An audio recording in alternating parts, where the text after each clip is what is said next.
Boa tarde a todos, está começando mais um Café e Filosofia e nessa semana nós temos a presença do Dr. Bruno Cruz, que nos honra com a presença dele mais que ilustre, para estarmos falando alguns assuntos referentes a OAB, a Ordem dos Advogados, a função do advogado dentro da sociedade, que inevitavelmente são assuntos que geram dúvidas, geram debates e que geram várias questões dentro de si mesmo. Para começar, já passando a bola para o nosso queridíssimo Dr. Bruno, muito obrigado pela presença, doutor, muito obrigado por estar aqui essa tarde. E para começar já com o pé na porta, né, o que é o OAB? Para quem é um leigo e que não sabe realmente o que essa entidade tão importante é e significa para a sociedade brasileira como um todo. Boa tarde, Wellington. Boa tarde a todos os ouvintes. Primeiramente, quero agradecer a oportunidade de estar aqui. Primeira vez que eu falo em uma rádio, né? Aceitei o convite, a indicação do Dr. Luiz, que é o presidente da Ordem dos Advogados daqui de Cruzeiro do Oeste. Estou lisonjeado de estar aqui. Bom, e começando a responder, né, o seu questionamento a respeito da OAB, né, que é a Ordem dos Advogados do Brasil, é uma instituição que ela também trata dos assuntos dos advogados, mas ela tem uma atuação mais ampla do que os outros conselhos de classe, do que as outras instituições que buscam tratar dos seus interesses. Né? O objetivo da OAB é guardar a Constituição, guardar com que as leis sejam cumpridas e que, na verdade, ela faz isso pelo povo. Ela é a voz do povo. Né? O povo, no sentido amplo, não necessariamente a minha pessoa quando eu preciso contratar um advogado, mas o povo dito como nação. Então ela é a voz, ela busca defender o direito coletivo de todos. Tão importante é que ela é citada na Constituição Federal e ela tem uma lei própria, que é o Estatuto da Ordem dos Advogados do Brasil. E esse artigo, aliás, essa lei traz um artigo que define qual que o que é a OAB, né? E ele diz assim no seu artigo 44 da lei do Estatuto da Ordem dos Advogados do Brasil. A OAB, serviço público, então, como eu disse, ele trata do direito do povo, sentido amplo, dotada de personalidade jurídica e forma federativa, tem por finalidade defender a Constituição, como eu disse, a ordem jurídica do Estado Democrático de Direito, que foi o que você questionou, né? Sim, já a gente entra bonita, nessa. Né? Estado Democrático de Direito, né? A gente ouviu isso muito em político quando está fazendo campanha. Sim, e hoje nos jornais, toda noite, né, tem alguma notícia, alguma coisa que versa sobre esse tema. Sim, e fala-se do Estado Democrático de Direito. Né? É bonito, por exemplo, a gente está falando aqui sobre o Estado Democrático de Direito, né? Não é só uma conversa, mas... E já eu vou destrinchar essa palavra, né, para a gente ver o que diz a respeito. Então, como disse, ela defende a Constituição, a ordem jurídica do Estado Democrático de Direito, os direitos humanos, a justiça social e pugnar pela boa aplicação das leis. Então, guarda a Constituição e guarda as leis e a sua aplicação. Assim como pelo aperfeiçoamento da cultura e das instituições jurídicas. Então, nós temos... Vamos falar sobre Estado Democrático de Direito. Nós temos aqui três coisas: Estado, democracia e direito. Bom, eu trouxe uma colinha aqui. Tranquilo. Primeira vez, né? Eu estou acostumado com audiência, que o juiz faz questionamento, mas... são coisas assim mais objetivas da lei, né? E o Estado Democrático de Direito, essa palavra que foi criada, né? ela é uma construção dentro da nossa nação e a gente precisa saber, pelo menos, qual que é o sentido dela. Nem que não saiba destrinchar como a gente vai fazer, mas pelo menos o sentido, né? Então, primeiro, o que é Estado? Estado é um conjunto de pessoas que vivem no mesmo território, né? Nós vivemos aqui, vamos dizer assim, no estado de Cruzeiro do Oeste, no estado do Paraná e no estado do Brasil. Apesar de ser município, estado e país, a ideia é a mesma, né? Estamos no mesmo território. Perfeito. E, além disso, vem a democracia, né? A gente está acostumado a ouvir sobre democracia desde quando nasceu, pelo menos, né? Eu sempre ouvi sobre democracia. Mas será que a gente sabe mesmo, né, o que é essa democracia? Porque o que o pessoal está acostumado a ouvir? Está acostumado a ouvir sobre democracia quando, de 2 em 2 anos, você tem lá, cada 2 anos, as eleições municipais.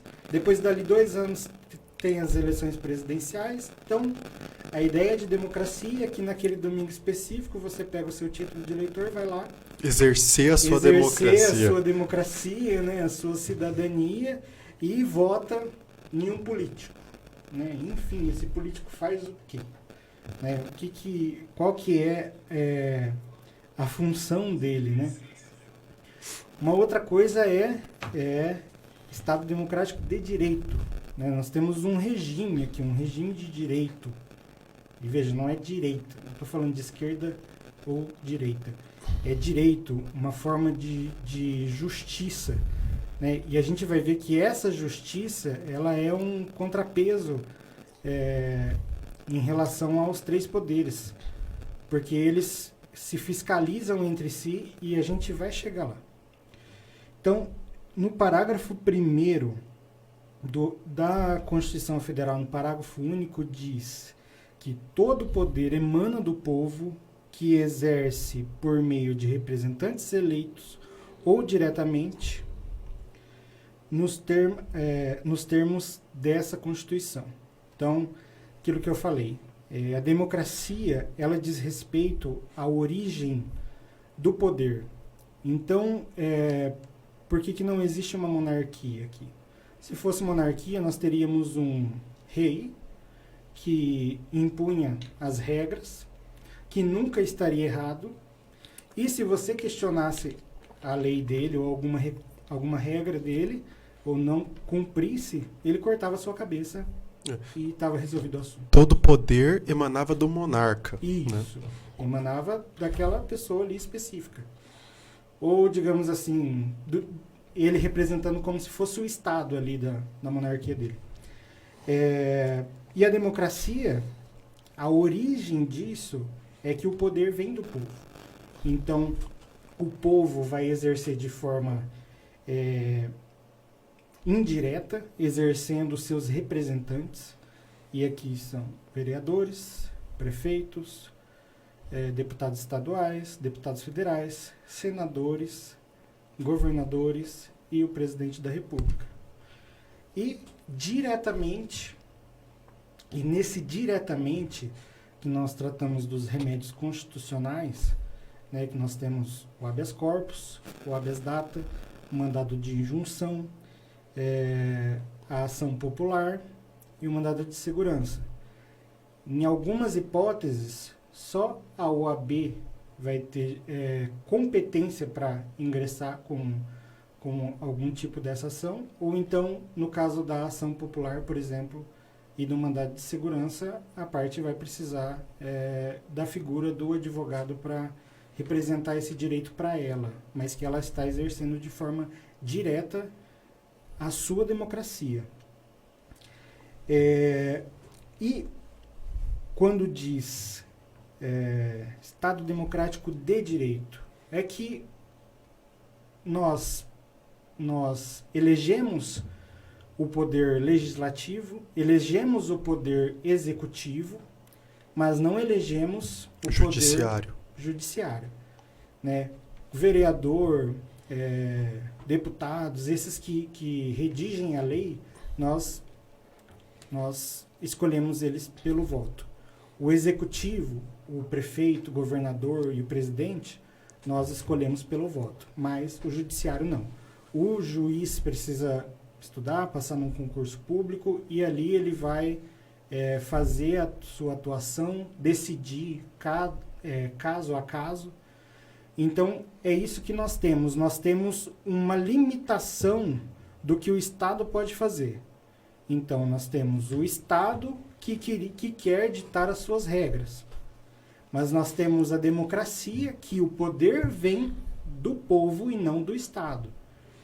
Então, se nós pudéssemos desenhar aqui, é como se a democracia jogasse uma setinha para trás ali para o Estado. O centro é a democracia e está jogando uma setinha para o Estado, dizendo, ó, a ordem vem daqui, nós é que decidimos. Doutor, é por isso que talvez, às vezes, aparenta, né, que a figura do presidente e tal acaba não tendo todo um poder, porque ele é só mais um poder, né? Ele é só o poder executivo. Sim. E a gente, talvez, ainda por ter sido muito tempo uma monarquia, Sim, né? com A gente certeza. ainda tem na cabeça que, poxa, o presidente ele tem que fazer tudo, ele pode tudo. Isso. E às vezes, quando não acontece isso, a gente acha, mas não falta poder ali? Será que... Sim, é a ideia que se vê, né? Tanto nesse tempo atual, como tempos passados aí. Porque, assim, a gente vota no presidente, mas parece que a gente coloca uma esperança maior no que ele, de fato, pode fazer. Na verdade, se a gente for ver, deputados, vereadores e senadores ali são mais importantes, porque a origem das leis vem deles, né? Que eles são os representantes diretos do povo. Representantes diretos. E, às vezes, a gente fica até de forma frustrada, né? E acaba se levantando essa ideia que a gente vê no Brasil sobre qual é melhor, esquerda ou direita, qual presidente seria melhor, só que tudo é um conjunto, né? E o que eu estava dizendo sobre o Estado de Direito, né? É que da democracia nasce o poder. Então, o povo dá autoridade para o Estado, dessa forma, criar as leis, mas por eles. E o direito, ele limita, né? Ele vai falar, opa, Estado, não é assim. Por exemplo, presidente, não é assim, você não vai impor tudo da forma como você quer, porque tem leis para ser cumprida e tem formas dessa lei ser cumprida, né? A gente vê que o STF se mantém ativo na interpretação das leis, né, para garantir que aquela interpretação seja correta, que a aplicação também seja correta. Apesar de a gente ver muita discussão sobre o STF, né, ainda é a Suprema Corte e a gente precisa respeitar, né? Então é isso. Esse é o Estado Democrático de Direito. Ô, doutor, essa ideia do Estado Democrático de Direito, ela é de 88 para cá, né? Nessa Constituição. De 88 para cá, isso. Talvez você ache que é por isso que a gente ainda não tenha, o brasileiro como um todo, a gente ainda não tenha se familiarizado tanto com democracia, com o direito, com um Estado democrático de direito, porque é um negócio recente, historicamente falando, né? Se a gente pegar aí um país que tem 500 e tantos anos, 30 e poucos anos só, 32, 33 anos, que tem essa novidade, né? De um Estado democrático de direito, uma democracia realmente e tudo mais. Como que você enxerga isso? Essa nossa aparente não aceitação ou não desconfiança até da democracia e dessa forma de Estado? Bom, com certeza. Por exemplo, eu vou te dar um exemplo aqui. Eu tenho 33 anos hoje. Aos 17 anos eu entrei na faculdade. Que eu me lembre, foi na faculdade que eu ouvi algo a respeito sobre o Estado Democrático de Direito. Não havia escutado no ensino médio, no ensino fundamental. A única coisa que eu me lembro, assim, que isso está enraigado, assim, é que a cada 4 anos tem eleição para presidente, a cada 4 anos tem eleição para prefeito e que você pode tirar o seu título de eleitor, ir lá votar e pronto, acabou, né? por que que o Estado Democrático de Direito não é uma coisa tão conhecida? Assim, por falta de educação, né? Eu acredito. E, na verdade, por que as coisas não funcionam direito hoje? Porque as pessoas vão lá e votam e pronto, acabou. Mas, na verdade, exercer a sua democracia, você tem que fiscalizar durante os 4 anos quem você votou, para ver se ele está seguindo ali os seus preceitos mesmo, aquilo que você deu para aquela pessoa, né, acreditando que fosse fazer algum sentido o seu voto, né, e isso a gente pode fiscalizar por meio da ação popular, por exemplo, pedir anulação de atos administrativos, né, o que a gente vê quando tem alguma fraude, alguma coisa? Tem um site que eu acesso aqui e falaram que o governador desviou tanto, a Câmara Municipal votou uma lei que não é interessante para o povo e pronto, acabou. Você vai e segue a sua vida, né? Infelizmente, ninguém está exercendo a sua democracia dessa forma, porque a democracia não é só votar. O correto seria fiscalizar a todo tempo, né? Tempos atrás, a gente conversando, eu falei que havia me arrependido de ter votado em um candidato, e a pessoa me falou assim, eu não lembro nem para quem votei. Isso é muito comum, né? Sim, é muito comum, porque, por exemplo, daqui uns dias já começa nova eleição. E a gente já está pensando em quem vai votar, quem vão ser os candidatos, quais serão as propostas, né? A gente quer ver o que vai ter de novo nas propagandas, sendo que, na verdade, tudo está acontecendo lá atrás.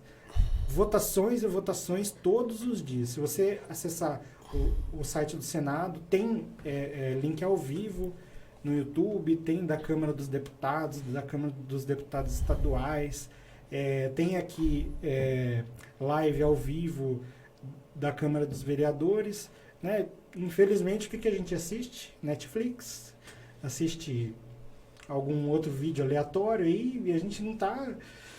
a gente sai no prejuízo, porque eles votam as coisas que para eles é interessantes, né, que para a gente não é, e a gente só sai no prejuízo, né? O que a gente estava conversando aqui antes de abrir ao vivo para o pessoal, sobre o que consta na OAB, aliás, na Constituição, né? Se você lê a Constituição, um cuidado, assim, você vai ver que é um texto muito bem redigido e é algo muito bonito. Eu acho que a Constituição do Brasil é uma das melhores do mundo no texto. É linda porque assim, nós somos um país novo. E eles pegaram aqui o que era bom da Itália, o que era bom da Alemanha, o que era bom dos Estados Unidos. Vamos fazer um bem bolado aqui, e fez a Constituição que, de fato, é muito bonita mesmo. Né? Para quem gosta de leitura, quem gosta de texto, de escrita, né? Se você olhar, você pensar quanto trabalho deu para escrever da forma que está escrita, né? É um negócio maravilhoso.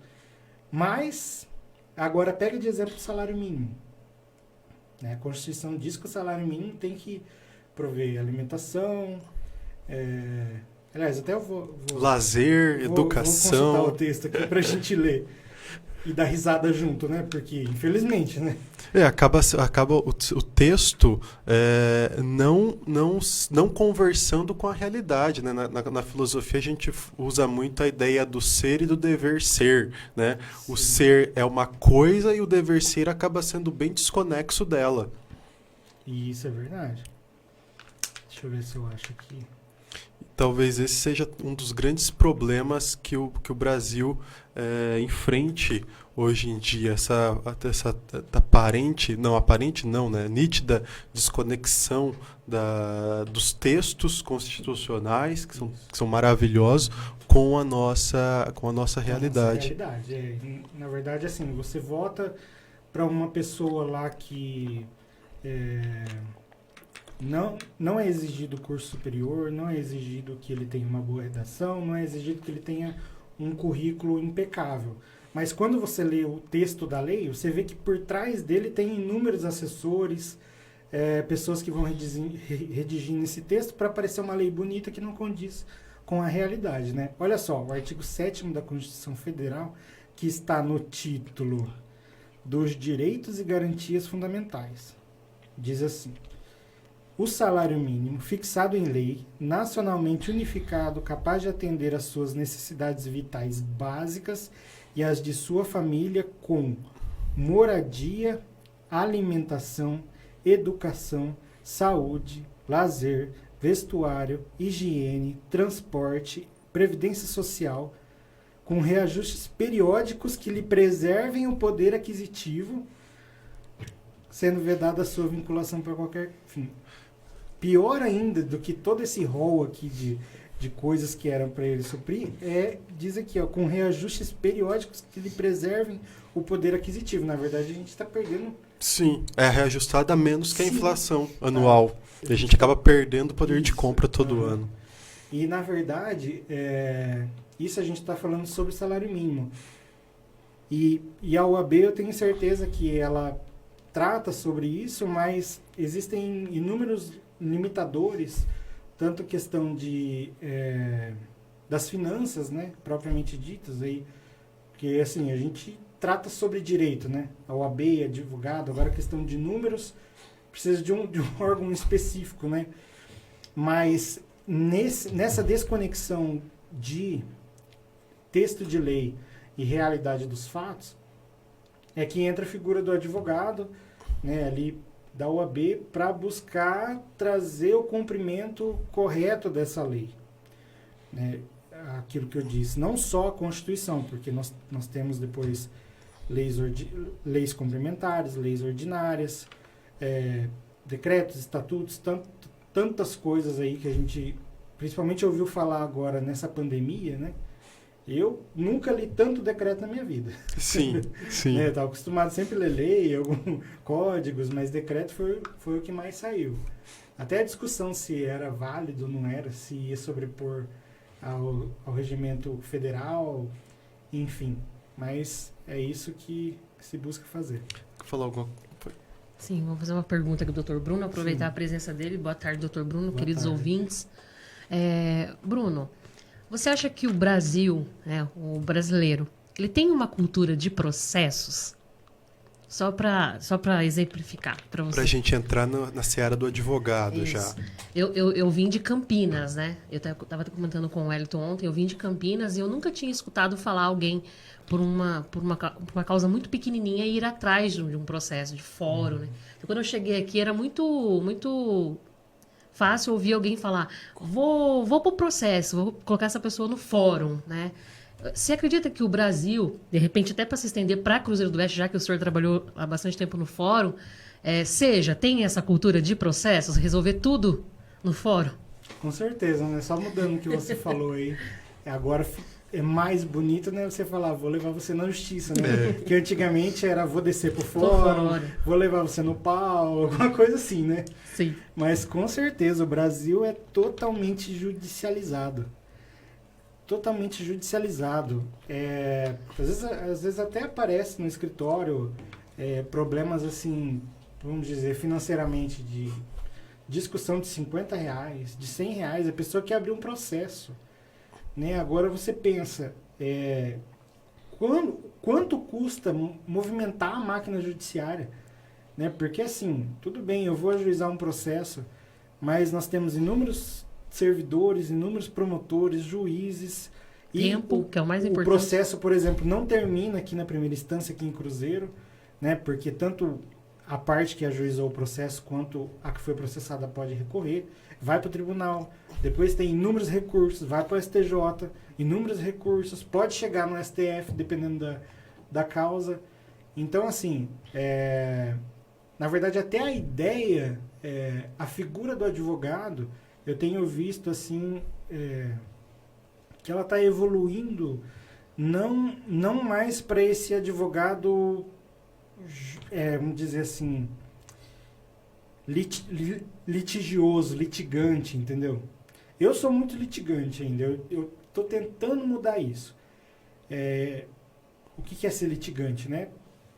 Vamos processar todo mundo e deixa o juiz resolver, e deixa o tribunal resolver, do que você buscar uma solução do conflito de uma forma fazer um acordo, procurar a pessoa para ver se consegue resolver isso sem precisar movimentar a máquina judiciária, até porque seria uma opção mais barata, né? Ô, doutor, você acha que essa síndrome da litigância, né, que a gente tem é um dos motivos de fazer com que a justiça brasileira aparenta ser tão demorada? Porque tudo vai para lá, então é óbvio que tudo acaba demorando muito mais tempo do que se só fosse o essencial, né? Se o judiciário tivesse debruçado só sobre os conflitos necessariamente existentes ali, que precisam mesmo existir dentro da justiça. Aí essa síndrome, eu acho que é um dos motivos de fazer tanto a justiça demorar tanto para resolver as coisas, ser tão demorada. Sim, com certeza. Tá na ideia do brasileiro, isso enraizado nele, assim, porque se você for fazer um acordo, a ideia é de que cada um vai ter uma margem ali para perder alguma coisa, mas resolver aquele conflito, né? E o brasileiro não quer saber de perder nada. E ele não quer decidir por ele. Tem essa cultura de, não, deixa que o juiz decide. A ideia é de que você vai entrar com um processo 100% certo de que você vai ganhar ele, né? A pessoa só chega no escritório e fala, eu quero processar fulano, né? O advogado tem que se explicar ali para achar alguma brecha na lei, para ver de que forma vai fazer isso. E por mais que pareça mais fácil procurar um acordo, né, às vezes está tão claro ali para o advogado, tanto que a justiça busca a conciliação. Tem inúmeros projetos conciliatórios, metas de conciliação, né? Hoje você ajuiza um processo, a primeira parte dele é uma audiência de conciliação, né? E ali os servidores, os juízes, eles aplicam técnicas de conciliação para ver se consegue resolver o problema na hora. Mas o que a gente mais vê é assim, por exemplo, a gente está numa audiência aqui e eu sou advogado de um autor, você é advogado de outro, e você chega e fala, não tem acordo. Né? Então, o servidor já fica assim, nossa, não tem nenhuma proposta de acordo, né? Aí o servidor vai e fala, não, mas e se a gente fizesse assim? Às vezes a parte que abriu o processo, né, dá até uma aliada ali quando pode abrir uma brecha e tal, mas a pessoa não quer saber de fazer acordo, ele quer ser julgado. Quer ser julgado. Como eu estava te falando antes da gente abrir aqui o ao vivo, eu entrei na faculdade em 2006, logo no primeiro ano eu já consegui estágio no fórum, fiquei todo o tempo da faculdade fazendo estágio, cartório, promotoria, gabinete de juiz. E assim, quando eu estava no cartório, carregava pilhas e pilhas de processo. Tinha até um carrinho de mercado que a gente utilizava, porque os processos pesados e inúmeros, né? Na promotoria também, inúmeros processos. No gabinete de juiz, assim, sempre com meta para bater, porque muito processo. E ali não adianta, você tem que olhar todo o processo, todas as páginas do processo, porque o direito da pessoa ali pode estar em uma linha de um documento que está ali no meio. Então não dá para julgar sem você analisar tudo. E por último, agora eu fui juiz leigo em uma comarca aqui perto, Nova Aurora, e lá na cidade de 8 ou 9 mil habitantes, só para a vara que eu cuidava, que era o Juizado Especial Cível e o Juizado da Fazenda Pública, isso excluindo vara cível, vara de fazenda, vara de família, vara de infância, sucessões, competência delegada, registros públicos, tribunal do júri, só nessas duas competências tinha mais de 5 mil processos. Em 4 anos que eu fiquei lá, eu proferi 1.400 decisões. E assim, ainda tem muito processo. Né? O tempo de um processo aqui no estado do Paraná é bem longo. Porque a ampla defesa e o contraditório confere à outra parte também o prazo para ela apresentar a defesa. Isso já é um prazo razoável, que já faz o processo demorar. Mais ainda quando o processo fica parado no cartório, aguardando ir para juiz, e quando vai para o juiz está atolado até a tampa de processo. Então, realmente, não é má vontade dos servidores do judiciário, porque falta gente mesmo pela demanda de processos que a sociedade produz. Sim, com certeza. Eu acho que não tem má vontade dos servidores, pelo menos aqui em Cruzeiro. Eu tenho contato com muitos aqui e toda vez que eu peço alguma coisa assim, olha, tem um processo urgente, pode mandar para o juiz, eles sempre estão falando, ó, tá atolado de serviço, tem muita coisa aqui para resolver, mas a gente vai mandar assim que possível. Uma outra questão é que está nascendo muito mais advogados do que juiz, promotor e servidores aqui. O tribunal, me parece que o tribunal não acompanha o crescimento, né? Advogado tem em cada esquina. Né? Aqui em Cruzeiro tem muito advogado, qualquer cidade que você vai aí. Por exemplo, Chico Mourão, acho que tem 500 advogados. Ali você pode escolher por vários critérios ali. Mas é isso. Muitos advogados que também querem monetizar o seu trabalho ali e pessoas que querem processar. Eu tenho clientes que têm inúmeros processos. Parece, eu não sei se a pessoa busca essas coisas ou se... Não sei, se a pessoa... É azarada mesmo. É para-raio, né? Não sei se a pessoa é para-raio, mas tem vários processos. Como também tem clientes que foram lá uma vez e não apareceram mais e está tudo certo na vida deles.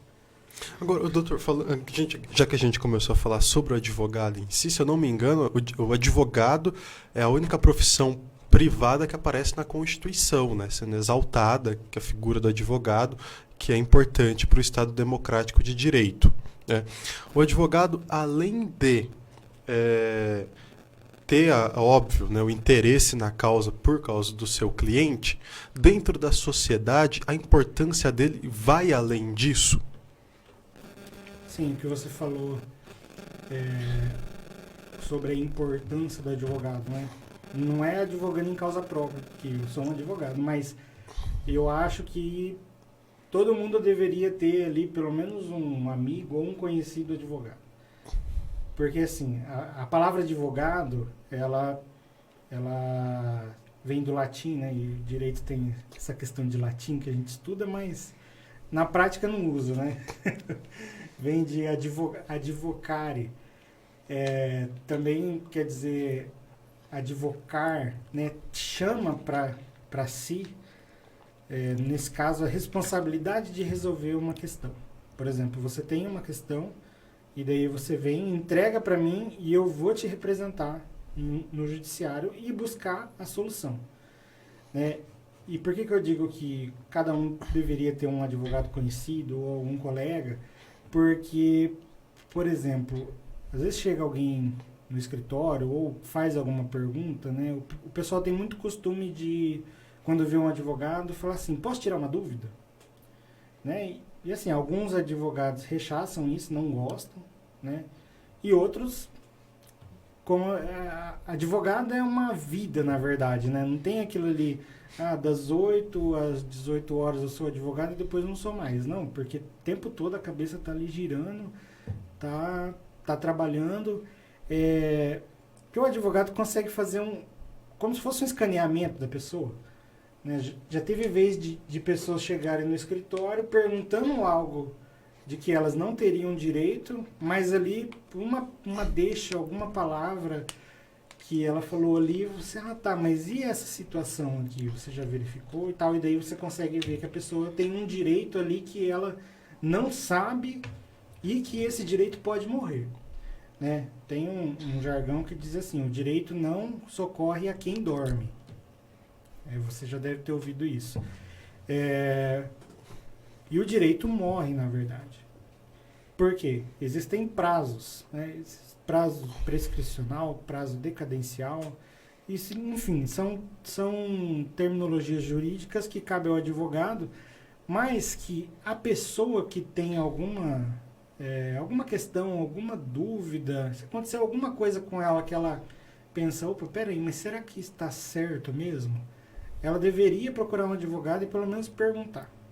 Porque se ela, várias vezes já apareceu pessoas perguntando sobre sobre fatos que aconteceram e vinha aquele estralo, opa, essa pessoa tem direito. Mas quando você vai perguntar a respeito disso para verificar ali se ainda está no prazo, vê que já passou o prazo, né? As pessoas perguntam, nossa, há 30 anos atrás eu sofri um acidente de trabalho, posso fazer alguma coisa? Não, não pode. Né? São 2 anos o prazo para você questionar ali após o término do trabalho. Então, é importante porque quando a pessoa sofre algum dano, ela perde o equilíbrio emocional, ela geralmente perde a razão, por exemplo, também. E o advogado ele tem essa capacidade de ficar neutro ali, tranquilo, porque para ele ali no dia dele é só mais um processo, só mais um fato danoso, um fato ilegal que ele vai aplicar a lei ali, seja com processo ou sem processo, para que aquela solução seja resolvida. Tanto que a OAB não indica que advogados advoguem em causa própria, porque traz aquele abalo emocional, né? Você coloca a emoção numa coisa que, na verdade, você deveria colocar razão. Essa é a função do advogado. O advogado vai te representar ali de forma racional, com base na lei, que nem todo mundo conhece, né? Nem a gente, advogado, conhece todas as leis, né? Mas sabe, assim que nasce uma, ler ela, entender a estrutura e o que se passa na cabeça do legislador quando ele estava escrevendo aquela legislação. O Dr. Luiz, você tocou num tema que eu já ia perguntar, que é a neutralidade que o advogado precisa ter mesmo diante da causa do próprio cliente, porque ele tem que dar um olhar técnico, jurídico e não pessoal, emocional. Sim. E tudo mais. E como, né, agir quando, digamos assim, o exemplo clichê que todo mundo faz, né? O advogado que necessariamente tem que defender um estuprador, porque todo mundo tem que ter direito a um advogado, né, no Sim. Brasil. Como ficar nessa situação, a estrutura daí humana do advogado, que ele é advogado, mas ele não deixa de ser humano, né? Não deixa de ter emoções, mas ele precisa ainda ser técnico, né? dentro desse cenário. Como lidar com essas dissonâncias aí que a vida pode apresentar? Sim. Todos, apesar de suas culpas ou não, têm direito de defesa. Né? Aí vamos continuar nesse exemplo que você deu no caso do estuprador. Não necessariamente o advogado vai defender a inocência dele. Uma porque ele pode ter confessado e outra porque por mais que ele tenha negado os fatos, as provas que estão atrás dele demonstram que ele praticou. Só que o direito é muito mais do que isso, ser inocente ou ser culpado. Por exemplo, se essa pessoa sendo culpada, qual será a pena aplicada para ela? Será que o juiz pode, na hora de decidir, aplicar uma pena perpétua para ele? Não pode, porque a nossa Constituição proíbe. Será que o juiz pode aplicar uma pena de trabalho forçado para ele? Não pode, porque existe lei que proíbe, no caso a Constituição. Aonde está esse regulamento? No Código Penal. Então o Código Penal diz que a pena para o estupro, por exemplo, né, não tenho certeza se essa é a pena, mas de 8 a 12 anos, por exemplo. Então tá. Na hora do juiz analisar essa pena, ele pode ele pode fixar a pena em 2 anos. Opa, peraí, seria bom para o advogado se o cliente dele tivesse essa pena de 2 anos. No entanto, por outro lado, nós temos a vítima, e ali o direito dela está sendo defendido pelo Ministério Público, que vai recorrer e falar, não, peraí, a pena parte de 8 anos. Igualmente, se essa pena chegasse a 30 anos, o advogado também, opa, não, peraí, não é isso que a lei diz. Então, nós temos um meio termo ali entre 8 e 12 anos. Mas o juiz tem que partir desse mínimo de 8 anos. E na dosimetria da pena, que é a fase que o juiz vai fixar a pena desse cliente, existem outras circunstâncias ali que ele pode aumentar a pena. Por exemplo, se o fato foi cometido contra ascendente ou descendente, a pena pode aumentar. Se o fato foi cometido nas redes sociais, o fato pode aumentar. Mas se ele confessou, a pena vai diminuir um pouco. Né? Se ele é menor de 21 anos, a pena vai diminuir mais outro pouco. Entendeu? O direito é muito maior do que dizer se a pessoa é culpada ou não. Então a figura do advogado está nesse ponto, de forma que essa pessoa, por mais culpada que ela seja, por mais errada que ela esteja em relação ao crime, se ela praticou mesmo, ela tem direito de ter uma pena de acordo com a lei. Né? Nós temos aí que é proibido o tribunal de exceção. Né? Seria um julgamento excetuado que não se baseasse no Código Penal, que é onde regulamenta os crimes do nosso país, mas, por exemplo, pegasse lá uma normativa da cabeça do próprio juiz mesmo. Não, eu acho que esse cara deveria ficar 30 anos preso. E quando preso, né, digamos lá que ele pegou uma pena dentro desse padrão que eu te disse, e quando preso, ele vai ter direito a alimentação dentro do presídio, a vestuário, direito a não ser agredido lá dentro. Porque assim, o que eu sempre vejo são pessoas falando assim, esse cara deveria apodrecer na cadeia. Né? Só que aí chega a mãe no escritório, meu filho foi preso, tá passando frio, não tem colchão, não tem alimentação, tá tomando banho frio. Então, assim, essas coisas fundamentais, que são mínimas, né, tem que ser defendido por um advogado, e essa pessoa tem direito de ser defendida.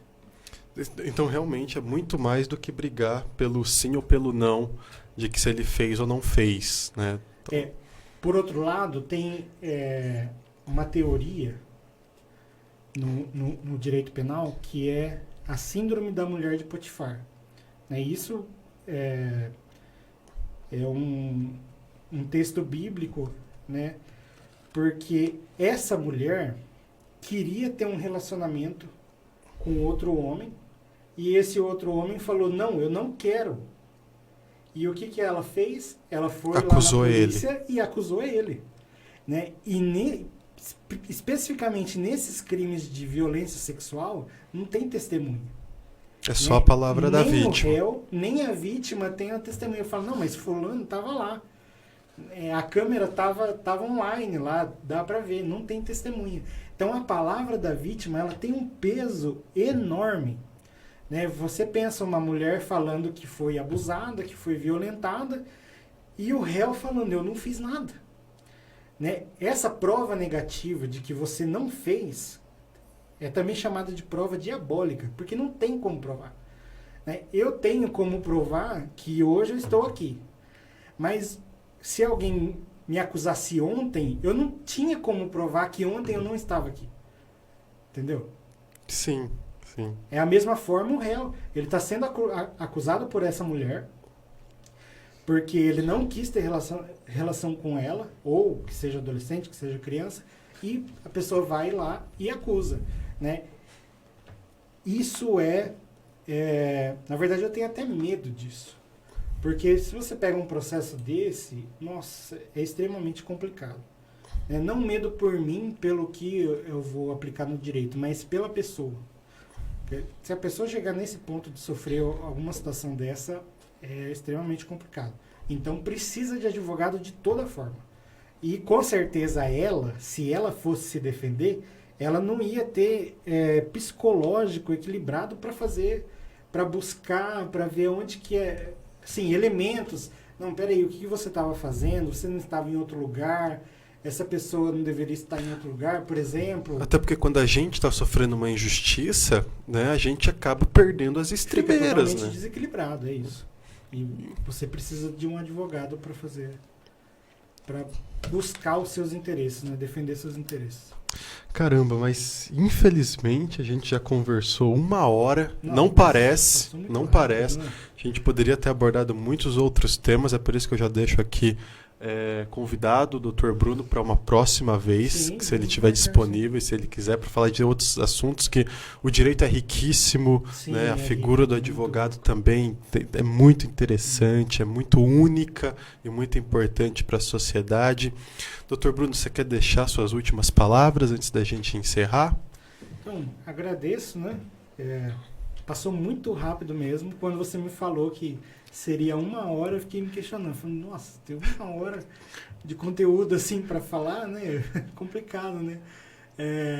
E na verdade você só lançou o tema para mim, né? Topei de vir aqui. Mas quero deixar para o pessoal ouvinte, né? Tenho a impressão de que o povo vê o advogado como uma figura inacessível, né? E na verdade nós somos totalmente acessíveis, né? Apesar de uns terem a cara mais brava, né? Eu tenho a cara marrenta assim, mas eu sempre falo, eu sou um cara legal. Não custa perguntar. Alguns advogados não admitem isso, mas bola pra frente, uma hora você consegue um advogado que responda as suas dúvidas. E outra, não fique com dúvida. Qualquer fato que aconteceu, olha, aconteceu isso, eu achei estranho. Está correto isso? Será que isso está na lei? Né? Será que não feriu algum direito meu? E isso quem vai saber analisar é o advogado. Uma coisa que a gente não conversou aqui, mas que eu quero deixar para as pessoas, é sobre contratos. Contratos escritos, né? Aparece muita gente lá no escritório questionando assim, eu fiz essa venda, tá aqui o contrato e agora tá dando problema. Quando você vai ver o contrato, você pergunta, quem fez o contrato? Peguei um modelo da internet, fiz lá um contratinho e peguei a assinatura. Aí você vai ver o contrato não vale nada, não garante os direitos da pessoa, né? Quem faz contrato é advogado. Contrato está previsto no Código Civil, ali tem inúmeros artigos de tão importante que são os contratos.